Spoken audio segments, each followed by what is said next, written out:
जनता politics में आपका स्वागत है। कुछ समय बाद एक अच्छी खबर आपसे साझा करने जा रही हूँ।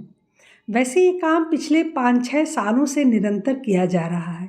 चूँकि इसकी गति बहुत धीमी है, इसलिए ये कभी नज़र में नहीं आ सका और शायद नज़र में ना आए इसलिए भी गति धीमी रखी गई होगी। जी हाँ, हम बात कर रहे हैं वामपंथियों और देश विरोधियों के सफाए की, और वो भी कहाँ से? जेएनयू और दिल्ली यूनिवर्सिटी से, जिन्हें वामपंथियों ने रैन बसेरा बना लिया था, जहां उनका एक छत्र राज हुआ करता था। दरअसल परसों एक छोटी सी घटना हुई जिस पर अमूमन किसी का ध्यान नहीं जाता, लेकिन सोशल मीडिया पर जब सेकुलर गैंग दहाड़े मारने लगा तो उस घटना पर ध्यान जाना स्वाभाविक था।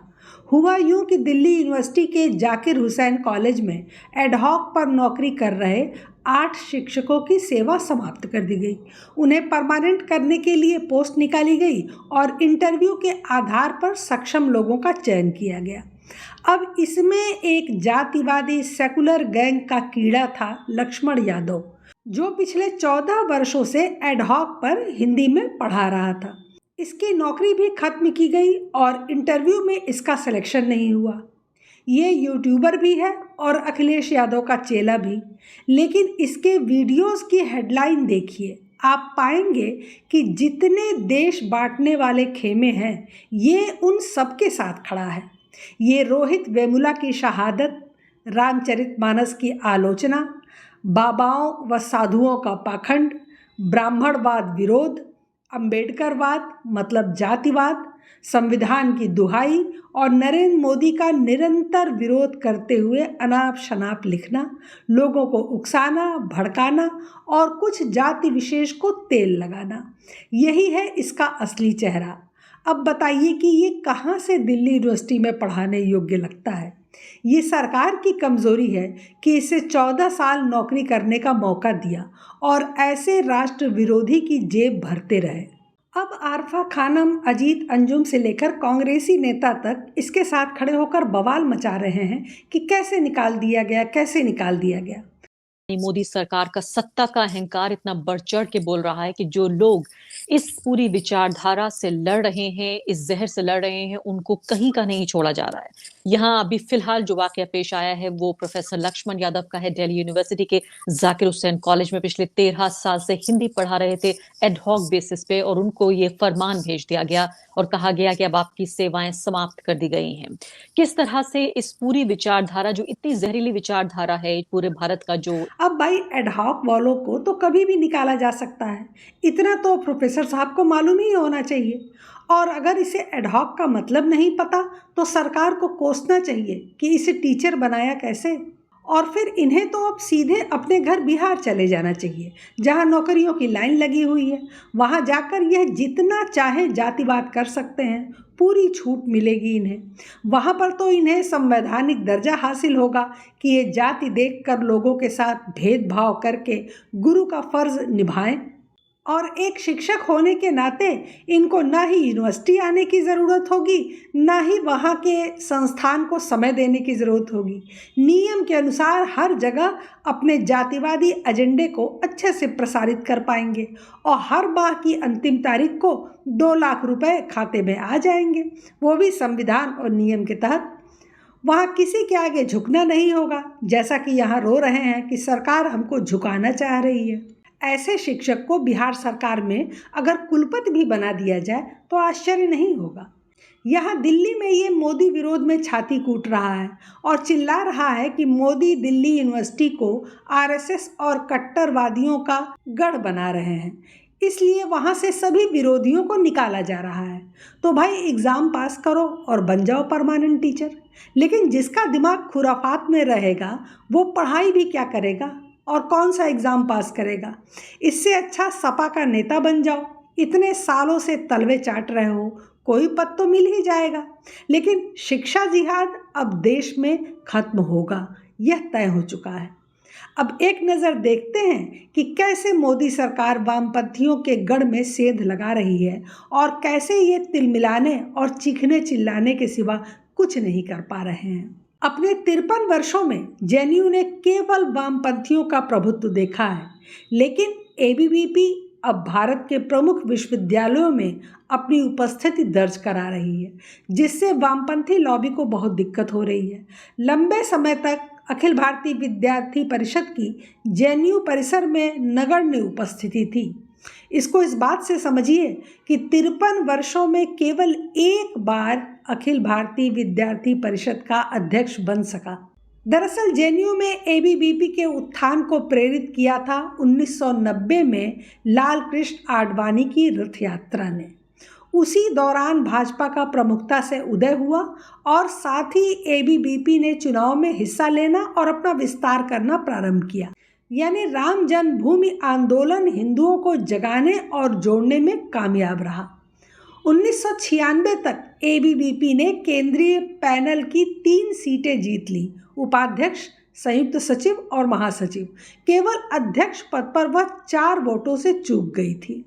2014 में मोदी सरकार के पहली बार सत्ता संभालने के बाद से विद्यार्थी परिषद ने अपनी उपस्थिति और मजबूत करना शुरू कर दिया, खासकर जब सरकार ने विश्वविद्यालय की राजनीति में रुचि लेना शुरू कर दिया। इसका एक बड़ा उदाहरण है दिल्ली यूनिवर्सिटी, जो वामपंथ और कांग्रेस का दूसरा मजबूत किला था। उसमें सेंध लगाने में बड़ी सफलता पाई विद्यार्थी परिषद ने। एबीवीपी ने पिछले 11 साल में 8 बार दिल्ली विश्वविद्यालय के अध्यक्ष पद पर जीत हासिल की। इस समयावधि में यह 7वीं बार था जब उसने विश्वविद्यालय की 4 में से 3 सीटें जीती। साल 2014 और 2015 में ही एबीवीपी ने चुनाव में 4 सीटें हासिल की थी, यानी जिस वर्ष पहली बार मोदी लहर पूरे देश में चली थी।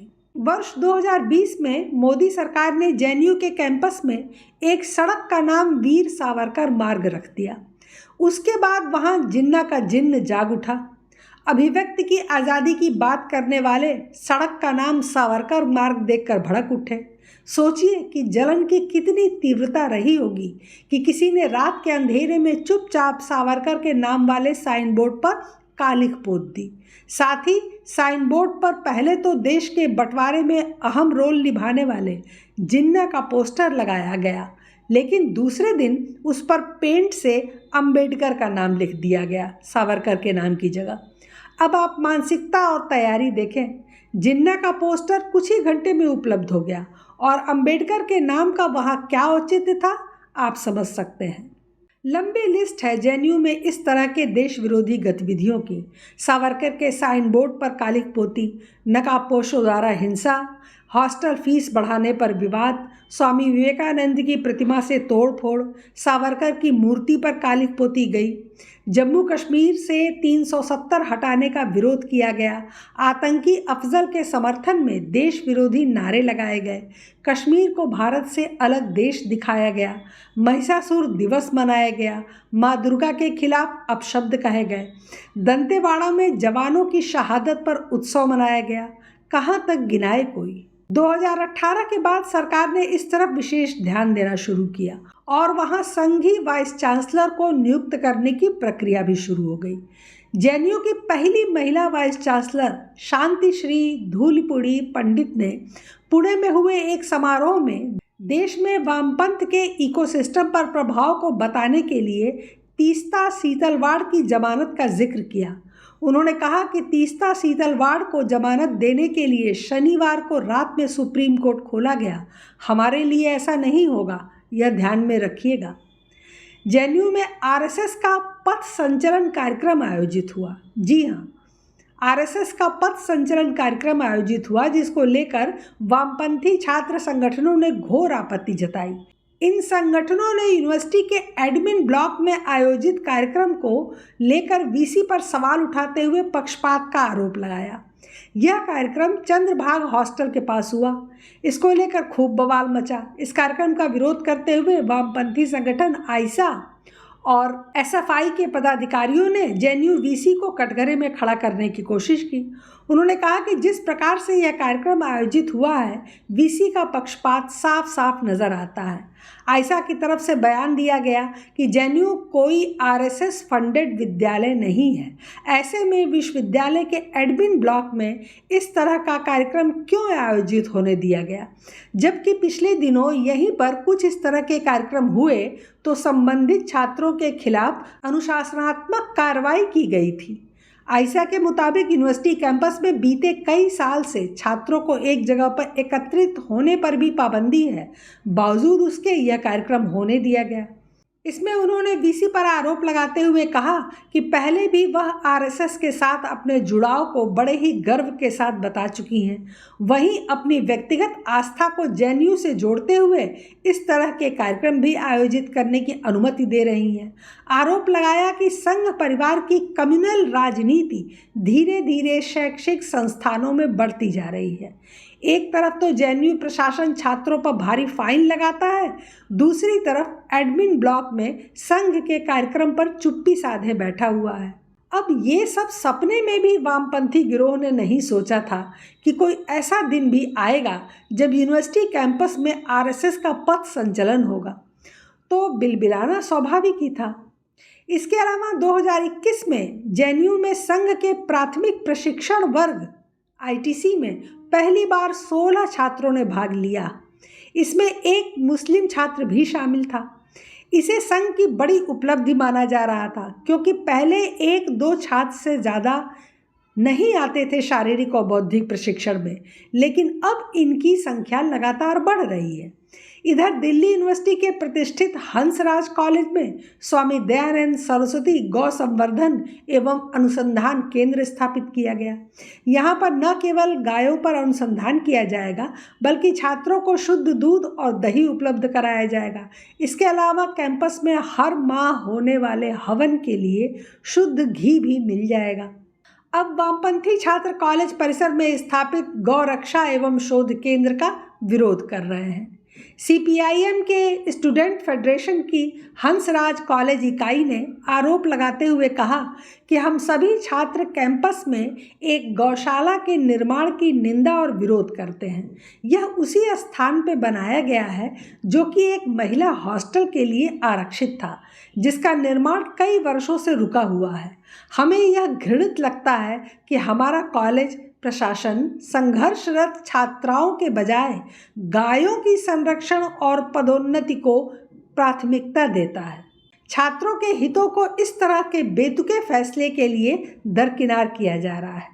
जेएनयू छात्र संघ के अध्यक्ष और वामपंथी छात्र संगठन आयशा के नेता मोहित पांडे का कहना है कि जेएनयू की पहचान को एजेंडे के तहत खत्म करने की कोशिश की जा रही है। वो कहते हैं कि बीजेपी और आरएसएस के लिए जेएनयू कोई नई समस्या नहीं है। इनके हाथ में सत्ता आई तो यहाँ भी हिंदूवादी कार्यक्रमों को लागू करना शुरू कर दिया है। कैंपस के भीतर जो एक लोकतांत्रिक स्पेस थी वह सिमट रही है। प्रतिरोध के स्वरों को राष्ट्रवाद के नाम पर दबाया जा रहा है। आप समझ सकते हैं कि कैसे इनका खेल अब समापन की ओर अग्रसर हो रहा है।